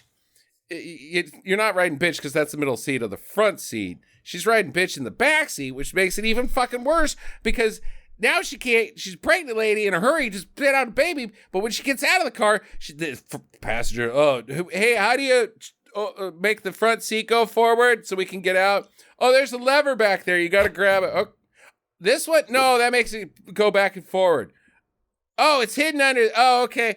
Oh, now my seatbelt's stuck. You got to wait for all that to happen. And then that person get out of the car before you can even waddle your way out of the middle of the seat, past the back seat, through that little gap between the door jamb, the B-pillar, and the fucking seat. Put the lady in the front. She's pregnant. Yep. Fucking middle of the back. God damn. Well, so what are you teenagers doing here? So Ezekiel, he spots one of them on a camera because she's got her gob open, looking around the fucking city. She's driving down the fucking road. Yeah, this didn't make a whole lot of sense because as they're leaving the house and loading up, they've got their hoods on and they're like, just look down, right? Because they know that they're not supposed to, they're trying to avoid having their faces identified or whatever, right? So the front seat passenger's just like staring right at every camera in town, like, wow, they got a new Jack in the Box over there. It was Derek Jeter. Like, holy shit, it's Derek Jeter. Everybody looked. And then Ezekiel's partner on God camera is like, I intercepted a call to the ER. I know which hospital they're going to. Wait, how did you know that you were there even with Ben Parker? That they were with the pregnant lady? You don't know that, you fucking stupid idiot. All you saw was a car driving by with a somebody's stupid face in it. So they'll be at this hospital. That doesn't make any goddamn sense. And then doesn't matter because he intercepts them in an intersection that looks like Times Square or some shit. Yeah, right. Yeah. So then she has a vision of him blowing up the car. So she steals the ambulance that Cassie's there. She steals the ambulance that got somebody died. To their house. Somebody died. No, that was the ambulance that they called for the baby. Why did he call an ambulance and drive away? Because he's an asshole. Because they told him it was going to be a while. Clearly wasn't. Then they came anyway? Yeah. And then they showed up. And so she gets in it. And so what were they doing? Here's my problem. I don't know. Ambulance stuff. They were doing a lunch break. And they needed to eat their French fries before they went cold. And they weren't going to do that shit again. So the baby's not coming right away. We got 10 minutes. Let's just eat our fries and then go help. And they do. They get there. She steals the ambulance. Meanwhile, Ezekiel gets the car to stop by turning all the lights green and causing all sorts of crazy stuff in the intersection. And he jumps on the hood and he's going to drop the bomb. But then Sheaf comes flying out of nowhere through a parking garage, I guess, and through a sign, hits him with the ambulance. Now, we got two problems here. This is the big problem scene. Is this a pancake, Jackie? Not a pancake thing. He's not standing in front of anything. He's fine. It was a truck, though. Yeah, but he gets hit, and it's like a ping pong ball, right? He just kind of dinks off to ping wherever. Pong. He gets the ping pong? Yeah. It's like a ball. He gets hit, and he dinks off. The only way to kill this guy is if he falls out of a building. That's it, is what Jackie's theory is. It's not just falling out of a building. You have to fall out of the building, and then something has to fall on top of you, therefore pancaking you. But that doesn't happen in his dream. He just falls to the ground. He doesn't see the end of his dream ever. Because he's already dead. Because he's just seeing himself fall. So he doesn't know if he's going to get pancaked or if this ambulance is going to do it. You know? Okay. He's all right. I'm with Jackie now. She's made her points. That's his Achilles heels. God damn, it's his Achilles heel. He has to fall to the ground and something has to land on top of him. That's just the way it is. Okay. But here's my problem. She gets in the ambulance and she gets to them across town in bad traffic before they do. Like, they could have just gone to the ambulance and gone to the hospital faster. Yeah. They didn't need to get in the car. Now she's sandwiched in between these two teenagers. She's like, oh, God. Ah, pain. Ah, I'm hungry. Where are we? We're on the way to the hospital. Shut up. Ah, my vagina's exploding. Ah, did you guys hear that new Britney Spears song? I sure like, we should on the radio. Ah, well, and the one in the front seat says, I want out if it's going to get gross. And I'm like, what do you think happens when a baby comes? It's all gross. She's going to shit on that back seat. Yeah, right. Totally, man. We should have taken the fucking ambulance. Able to gloss over that she, Madam Webb left the stolen cabin long-term parking at the airport parking lot. It was fine. Okay. So she picks up the kids, puts them in the ambulance. They start driving away. And she's like, use the defibrillator to electrify the ambulance shell right when he jumps onto it, because she's got all future powers now. And she does. And he jumps onto it and he grabs on. She's like, now. And he flies off and bonks into something. No pancake. And I was really disappointed that she didn't have some kind of like weird mind training montage, where she was able to like knock the beer cans off with her mind, or like other things. She doesn't have telekinesis, Jackie. Oh, that's true. It's ESP. It's not even. I mean, I guess it's a. It's not even ESP. She has like semi-teleportation. She has telepathy, clairvoyance, and prescience. That's in the comic books, Jackie. We're talking about the movie. In the movie, she has really bad future sense and spotty future sense and my semi-teleportation. Oh, I think you misunderstood what I meant by ESP. She's got Española. Now we dance. Okay. All right. So they drive and the ambulance breaks down and she's like, "Oh, I've got a plan. Let's get to the docks with that explodey building where Mike Epps died at the beginning." Where Pepsi is once again pushing their products throughout this. Oh my God, Pepsi all over this fucking movie. But he found them also. Like, he's shocked. He's like, I got electrocuted by a defib. And they run to a fucking building that's not going to have any cameras in it because it fucking burned down or burned up. And kinda. They stopped it from burning down all the way because they burned this motherfucker down now. The cameras are still connected and they're running so the Eye of God can see them. No, he just shows up. He just shows up in this fucking building, chasing them around.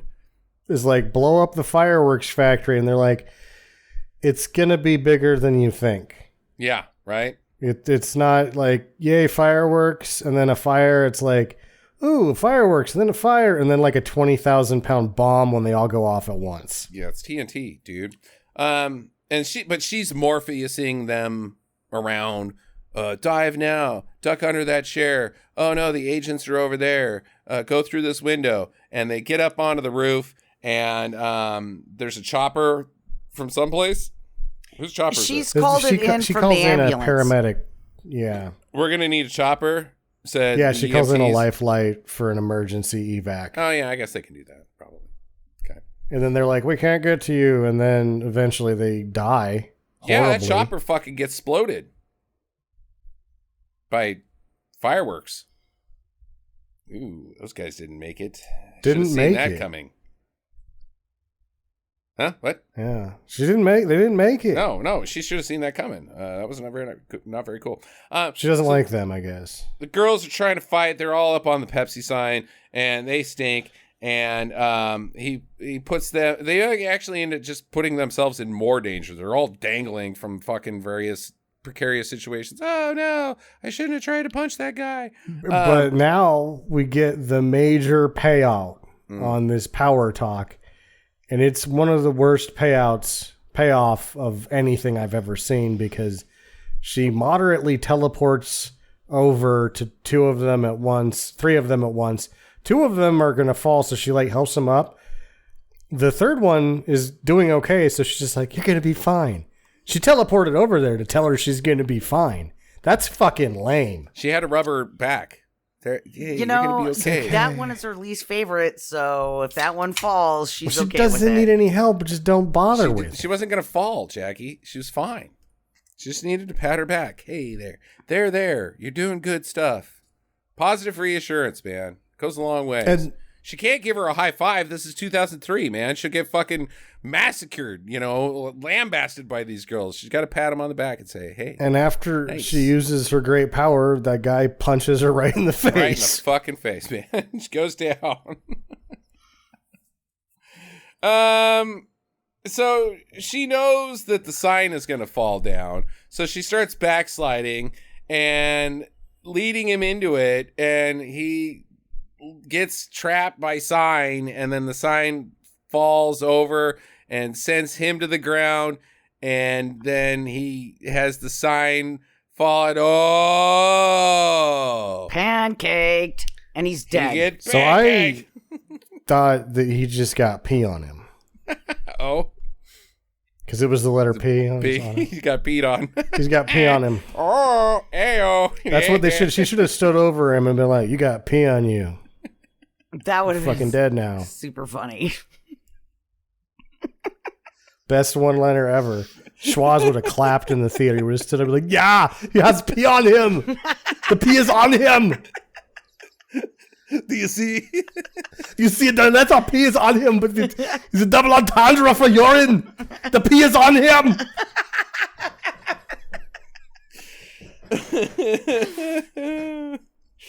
Ooh, maybe the P is for pancake. This is for pee.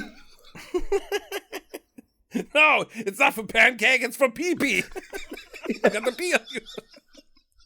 God you damn got it. the pee on you.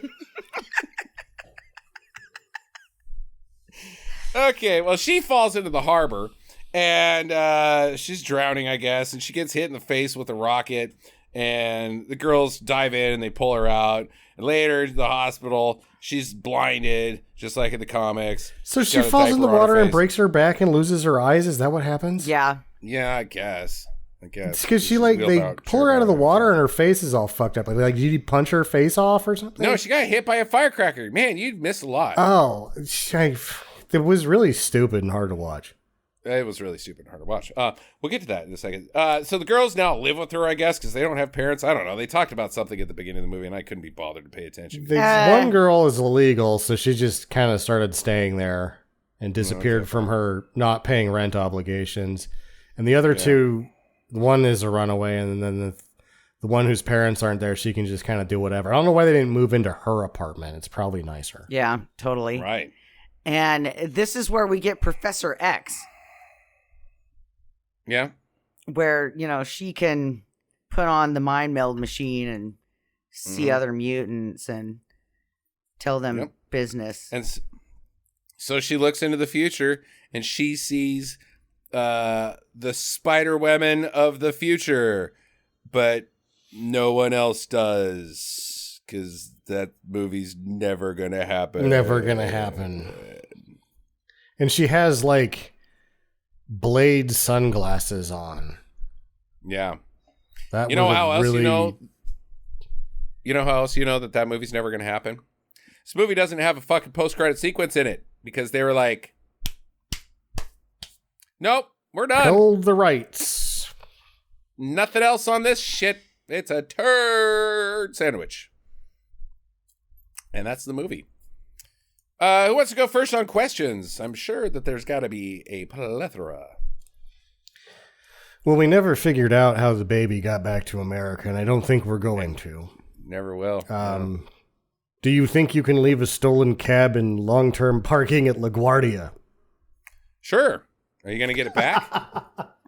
No. No. Jackie, question? I asked all mine. Okay. I guess we don't have a plethora. My question is, at what point during the production did Sony say, yeah, no, we're done. We're not doing any more of this crap. I mean, of this movie. They'll do more crap, but not this movie. When you hire the writers that just tanked Morbius after tanking 3 other movies, you have signed off that this is the end of the line before you made it. Which is the point I was making. Why do you even do that? Like, they do it all the time. Like, oh, we're just going to make a movie that's destined to fail on purpose because taxes or something, like a loss. I don't fucking know how it works.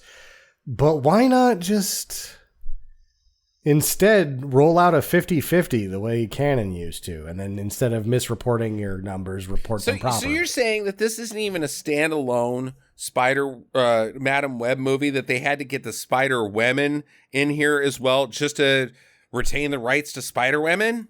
They were grabbing characters. That sucks. I mean, that makes it even fucking worse, man. It's worse. Just have them come out and do a chorus line. That aren't Jessica Drake. We're Spider-Women. We still have the rights to the movies. Yeah. Madam Web's here too. And then bada boom, put it in the theaters and you still got the rights. Sure. Do that. If you're going to fucking waste our time and money, assholes. Fucking men in ties. God damn it. With your There was probably ladies in pantsuits involved with this one. I doubt it, man. They're getting just as bad. Fucking Sydney Sweeney's involved with it. It's fucking dudes who like tits. Yeah, the ladies like her. Yeah, female icon. Ching, cha-ching, cha-ching. Fucking bullshit. Okay, Sam, any other questions? No, I think the big one was how the baby just can't make it back to America. No, there's so many fucking dumb, terrible plot holes in this thing.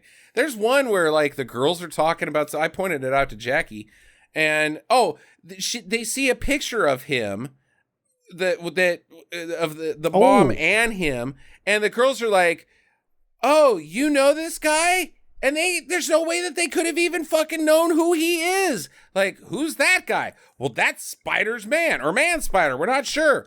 Oh my God, your mom knew him. All they had to do was add that line for it to make sense.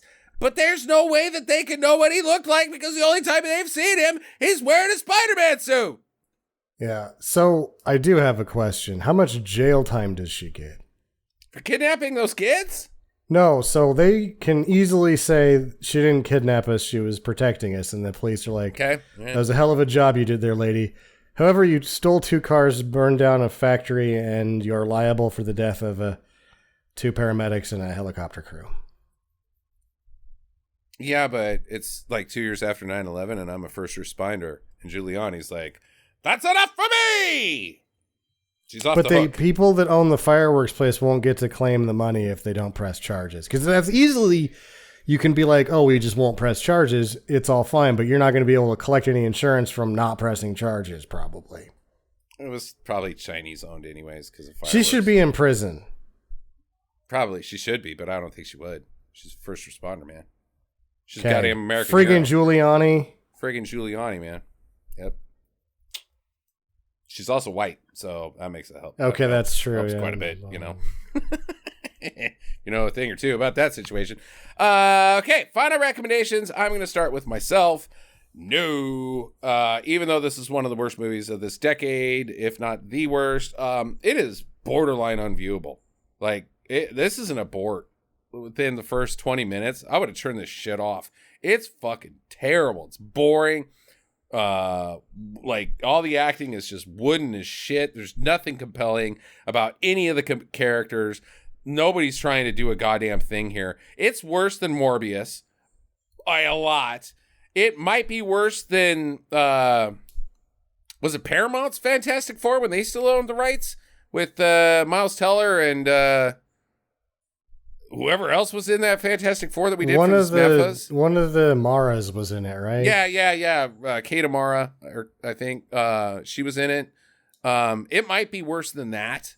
I mean, this it's worse than that by a lot. Okay. Yeah, there you go. I mean, bad. This is bad. This is really awful viewing. It's not fun in any way. I can't in good conscience say, yeah, dude, do it. It's worth it. No, it is not worth it. Sam. I would say, well, I mean, it's definitely a don't watch it, but even in terms of like the worst movies of the decade, like on that front, you have to wait like 10 years for the dust to settle. And in 10 years, it might be worth watching only for that reason. But for right now, it's just it's hard to even focus on the non-things that are not happening on screen. It is just awful and so boring. Jackie. Yeah, this was a movie that should have probably been titled It Almost Happened, but it didn't for action sequences, because it was just really boring and the acting was shit, and I couldn't even get involved with any of the characters. I mean, it was just kind of like, God, I want you all to die in this movie. I couldn't even care about them that much. They didn't piss me off enough to make me feel anything like that. So on the front end of this, they got out and they were like, this isn't an action movie, it's a thriller. Oh. Where are the thrills? Thrill as teenagers order dinner that they're not gonna eat. Thrill as teenagers bicker. I don't know if you know what thrilling looks like, but that's like the worst is teenage girls bickering. So shit, yeah. If you like that sort of thing, it's for you. But I don't think even teenage girls like watching teenage girls bicker. I think that's the least popular thing that humans can view is teenage girls bickering. Some of the dialogue when she was speaking at the teenagers had all of the sensibilities of an asylum film dialogue sequence. Yes, totally. Oh my God. No, this movie and those sucks. take like a day to write. This movie sucks. I can't even blame this on AI. AI would have done a thoroughly better job writing this movie. Blech. Blech. Terrible. Okay. Next week on the podcast, it's my pick. I should have done a better job of lining this up before we got going. I'm probably going to do something a little more Roger Corman-y. Since I don't think we've done a Roger Corman movie since he died. No, I don't think we have. So we might do one of those, like Creepazoids. I don't know if that was him or I don't know. There's some other good stuff out there. So stand by. I'm not going to make a prediction. And have a great week, guys. Get to the chopper.